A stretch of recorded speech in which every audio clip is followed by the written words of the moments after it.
చెప్పినప్పుడు కొడుతున్నావు. సరే ఇప్పుడు చెప్తావా చెప్పవా? కొడుతులేరా? సరే మరి చెప్పకు, దానికి ఏడవడం ఎందుకు? ఆ? నేను అప్పుడు చెప్తాను. నువ్వు అప్పుడు చెప్తావు. అప్పుడు చెప్తా అంటే అప్పుడు అయిపోయింది కదా, ఇది ఇప్పుడు కదా. మరి ఇప్పుడు చెప్తావా చెప్పవా? ఎప్పుడు తెలియదు. సరే చెప్పకురా. చెప్తాను. సరే చెప్పకు. చెప్తావా? అవును. సరే చెప్పు. ఎప్పుడు తెలీదు. ఒరే మరి చెప్పకు.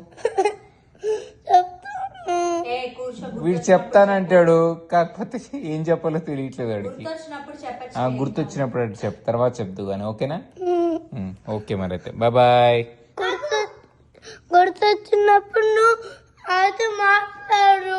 గుర్తొచ్చినప్పుడు ఆత్రే మాట్లాడు. ఆడు రోజంతా చేసేది అదే పని, వాడు మాట్లాడడమే వాడి పని. మాట్లాడతాడులే. ఓకేనా? సరే కళ్ళు తుడుచుకో, ఇంకా ఏడవ.